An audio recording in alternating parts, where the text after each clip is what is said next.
ফেসবুকে এক মূর্খরে দেখলাম হাতে নোয়াখালী সম্পর্কে কিছু কথা কইছে, বিশেষ করে তহিদ আফ্রিদির গ্রেপ্তার লই। এতে ফেসবুকে পোস্ট করছে যে সবার সাথে বন্ধুত্ব হয় না, বিশেষ করে নোয়াখালীর মানুষদের সাথে বন্ধুত্ব করা ঠিক না। মানে হচ্ছে ওই যে রাহিকে নিয়ে মানে খোঁচা দিছে আর কি। তো হেতার উদ্দেশ্যে আসলে একটা পোস্টটাই করছিলাম, আপনার ফেসবুকে একটা পোস্ট করছিলাম যে তুই মূর্খর পরিচয়টা দিয়ে দিলি। নোয়াখালীর মানুষ তোরে কী করছে? রাহি তো আমি মনে করি বালা কাজই করছে। তোকে মতো দেশদ্রোহী, দেশের শত্রুর গোল্লায় একটা লোক ভালো কাজও করতে পারতো না। রাহি কি অপরাধ করছে? একজন অপরাধীরে ধরাই দিছে, এটা কি অপরাধ করছে? বন্ধুর লোকে বেমানি করলো, কি বেমানি করছে?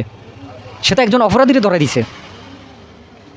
আমি তো মনে করি যে হাতে ভালো কাজই করছে। আর তুমি মাঝখান দিয়ে একটা খোঁচা দিয়ে দিলা, নোয়াখালীর মানুষের সাথে বন্ধুত্ব করা ঠিক না। নোয়াখালীর মানুষের সম্পর্কে তোর ধারণা আছে? তোর পেজটা সহ আমি পোস্ট করুম, তোর পেজটা সহ আমি একটা ভিডিও তৈরি করুম। আর প্রত্যেকটা কমেন্ট তুই দেখ, প্রত্যেকটা কমেন্ট, তুই যে নোয়াখালীর মানুষের সম্পর্কে এই কথাটি বললি, তোর প্রত্যেকটা কমেন্ট দেখ, দেখলে বুঝতে পারবি যে নোয়াখালীর মানুষরা আসলে কি।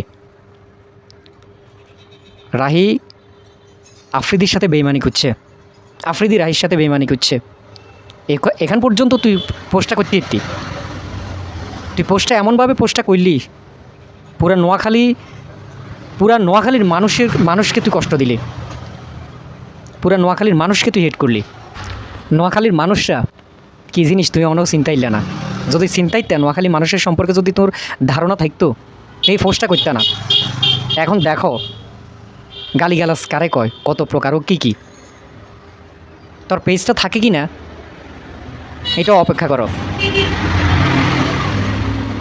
নোয়াখালীর মানুষ কি পারে কি পারে না এটা দেখো তুমি। মানে একটা ঘটনা যদি ঘটে, এই ঘটনারে কীভাবে সমাধান করবো এটা না ভাবি আরও উস্কাই দিতে পছন্দ করে কিছু কিছু মানুষ। হ্যাঁ, তার এত বড় ফেজ, হ্যাঁ তার দরকার আছে যে এই নোয়াখালী সম্পর্কে, নোয়াখালীর বিরুদ্ধে কথা কইবার? আরে এনে তহিদ আফ্রিদির রাহি ধরাই দিছে, একজন অপরাধীরে ধরাই দিছে, এনে কি এমন দোষ করছে? হাতে টোটালি কয় নোয়াখালীগুলোর লগে বন্ধুত্ব করা ঠিক না, নোয়াখালীর মানুষরা বেইমান। এটা হইল?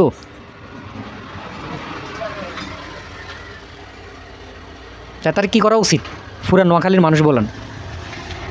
যদি সম্ভব হয় তোর ফেসটা তো আসলে আমি ওই সময় স্ক্রিনশট লইলাম না, তোর ফেসটা স্ক্রিনশট এবং তোর ফেসের লিঙ্ক সহ শেয়ার করুম, মানুষ দেখব তুই কি কথা কইলা।